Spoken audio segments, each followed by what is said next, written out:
Hi, this is Jonathan from Gravitee. I'm here with another video for the 4.6 release of Gravitee, and in this video I'm going to focus on the API score feature, which we first released in 4.5. In 4.6 there's some very nice improvements to this capability, which I'll run through in this video.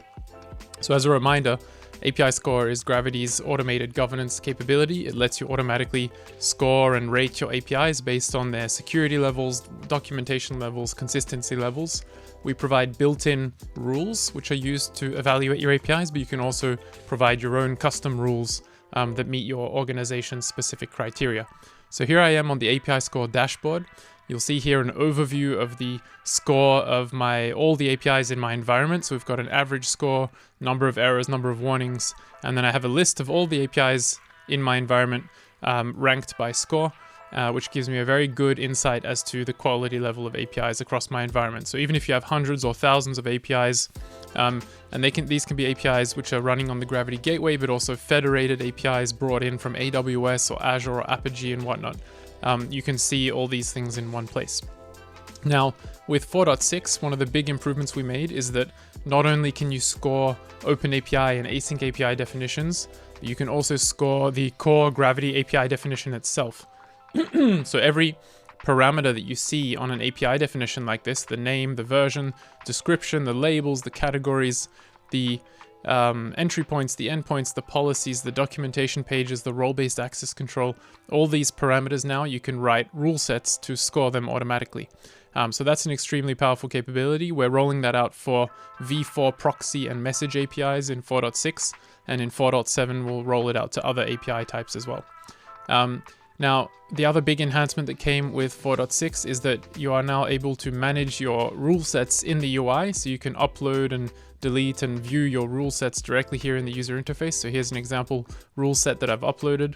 And we also added the support for custom JavaScript functions. So you can write functions in JavaScript which implement some of your custom rules. Gives you a lot more flexibility compared to the built-in rule syntax that's supported.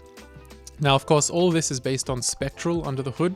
Spectral is an open source linting framework, and it lints any YAML or JSON file basically.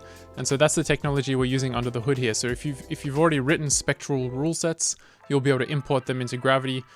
You'll be able to reuse all of the Spectral tooling that's available to you as well to test things out locally as you're working on these things.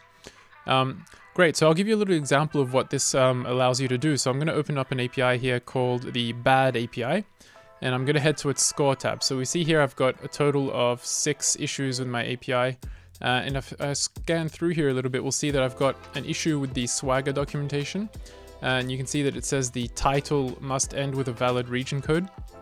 And then if I look at the core Gravitee definition, we can see that the version doesn't follow semantic versioning, the description is missing, it's not part of a category, it doesn't have any labels, and there's no markdown documentation. So why don't we take a look at these 5 issues here and see if we can fix them. So let's go through improving the version, the description, categories, labels, and documentation. So if I head over here to the configuration, I can see that the version number here indeed does not meet semantic versioning style, so I'm going to change that into a 142. I'll add a description here as well, and I'll add a label to the API. Let's just say, okay, I won't call it Kafka, I'll call it, let's say finance, because this will be a finance API. Let's add it to a category here, so this will be part of the partner APIs category, and let's save that. Now let's go to the documentation here and add a markdown documentation page. My README, let's call it. And I'll fill in the source myself here, and I'll just say, docs, here is how to use my API. Great, and I'll publish that page. Now, I've basically enriched the documentation of my API. I've added more information. I can head over to API Score now and run the evaluation again. And this time you'll see that all these issues related to the Gravitee API definition have now gone. So I'm back down to 1 error now. I have an issue with my async API definition. Sorry, my open API definition. It should include a valid region code. I can head over to documentation here and add a region code to my API's title. Let's call it EU for Europe. And then I'll save that. Head back to API Score, run the evaluation again. This will be something that will be running in the background in an upcoming release. And there we go, I'm all clear, my score is up to 100%. So how did I actually implement this? If I head to my API score dashboard over here and I go to my rule sets and functions, you'll see this rule set here that I've written called the proxy API rule set. Inside it, you can see I'm using 4 custom functions.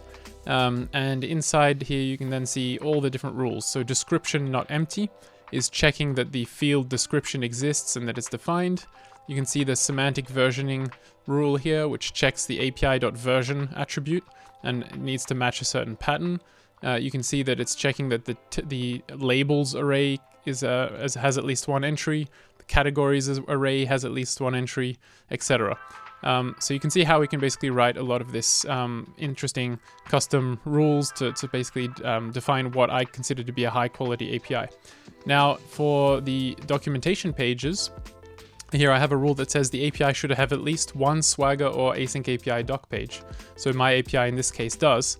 Now how did I implement this rule? This requires a bit more custom logic. So I've actually written a custom function here called API definition pages. So here I basically pass in the pages attribute, and I'm going to run this function against the value of that attribute. And we can go and look at that function now. If I go down to my functions here, look at the API definitions pages, you can see that this function receives a JSON input, and I'm going to check that basically there's some value passed into the function. And then I'm going to check that there is a page in this JSON array where the type is Swagger or the type is async API, and then I'll do a check on those 2 constants, and then if neither of them has any values, then I'll return the fact that there is no Swagger or async API page found. So in this way, you can basically pass any aspect of your API definition to a function and write custom logic to check any property you could possibly imagine. And if you're wondering what the Gravitee API definition is, how to actually write your rule sets against it, you can easily just go to your API, export it as a Gravitee API definition, and see the exact JSON file that gets sent to the scoring service, so you can see what the exact syntax is you need to work with to write your rules. That's it for me. Thanks a lot. Catch you later.